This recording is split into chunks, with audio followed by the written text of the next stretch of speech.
El 12 de noviembre, nuestra iglesia celebra a San Josafat Kontsevich o Josafat de Lituania, patrono de la vuelta a la unidad entre ortodoxos y católicos, obispo greco-católico ruteno y mártir de la cristiandad.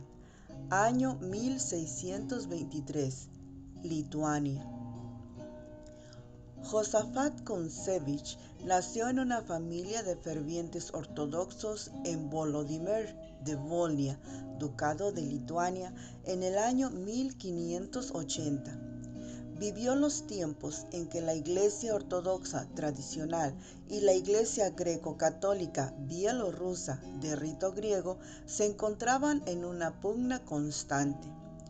Finalmente, esta última restableció la plena comunión con Roma durante el Concilio de Florencia, reconociendo el primado de Pedro sobre el resto de los obispos.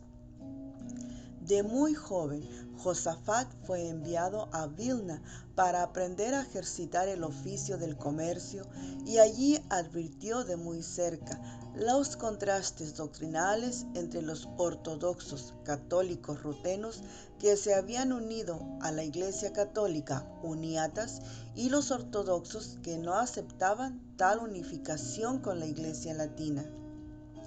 Después de una profunda reflexión, decidió unirse a los greco-católicos.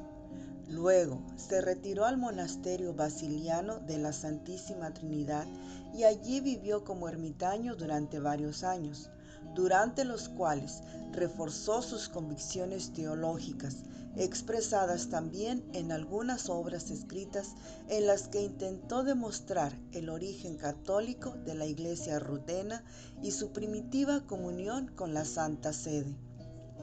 Con sus escritos también exhortó a realizar la reforma de los monasterios de rito bizantino y a reafirmar el celibato del clero.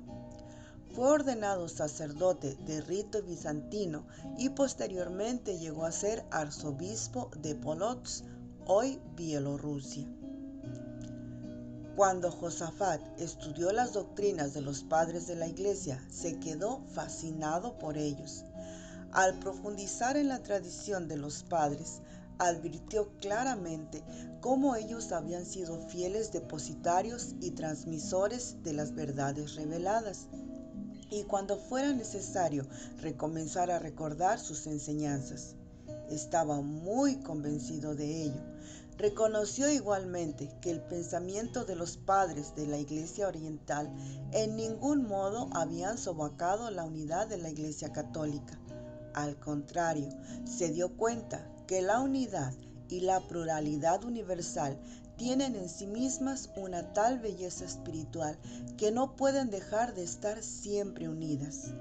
Había que trabajar, pues, y juntos en favor de una sola iglesia, de un solo rebaño, al cual conducir las ovejas guiadas por un solo pastor que era el Papa, no viéndolo solo como un simple hombre, sino como el pastor de la Iglesia Universal por voluntad de Cristo, recordando igualmente que la voluntad de Dios expresada en su palabra es una palabra eterna que no cambia, pues permanece válida por siempre.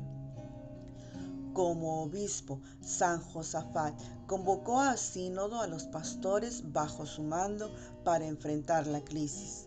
Publicó un catecismo, dispuso ordenanzas sobre la conducta del clero y buscó acabar con las interferencias del poder secular en los asuntos de la iglesia local. A la par, trabajó incansablemente por asistir a sus ovejas, fortaleciendo la administración de los sacramentos y la atención a los más necesitados, pobres, enfermos y prisioneros. Josafat orientó su ministerio basado en la convicción de que era posible la unidad en la diversidad. Primero como monje y fundador de los monasterios de Witten y Zerovice, y luego como obispo de Vitebska y coadjutor de Polotsk, de la que se convirtió en arzobispo en 1618. y fue precisamente por su apertura a la pluralidad de expresiones de la fe y al respeto de la unidad de la única fe que sus detractores comenzaron a acusarlo de ser un proselitista, secuestrador y ladrón de las almas de la Iglesia Ortodoxa. En realidad, Josafat nunca había dejado las expresiones litúrgicas orientales, pues en vez de adoptar el latín en la liturgia, mantuvo la lengua eslava antigua y basó su enseñanza esencialmente en dos fundamentos: la fidelidad a la sede de Pedro y a la tradición de los padres.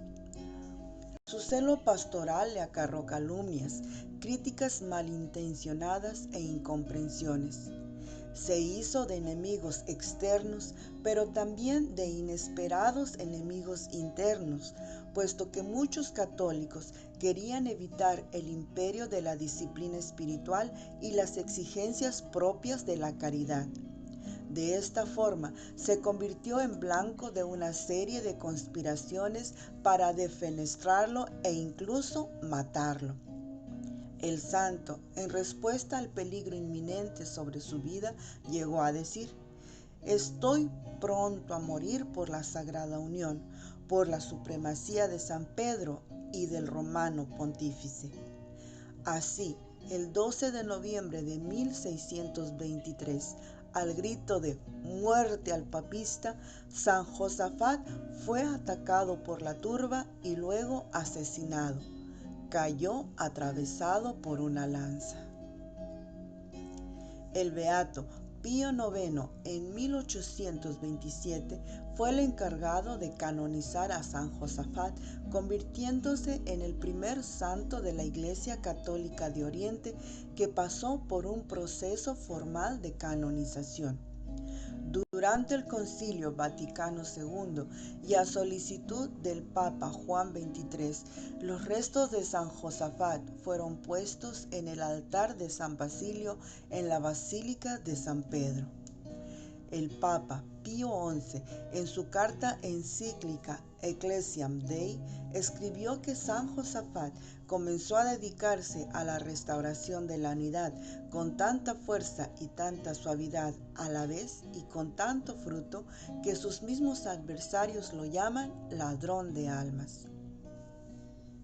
Señor y Padre nuestro, te suplicamos que levantes a tu iglesia con ese espíritu con el que se llenó tu siervo San Josafat, tu mártir y obispo, cuando dio su vida por sus ovejas, para que por su intercesión también nosotros seamos movidos y fortalecidos por el mismo espíritu y no nos alejemos de dar la vida por nuestros hermanos.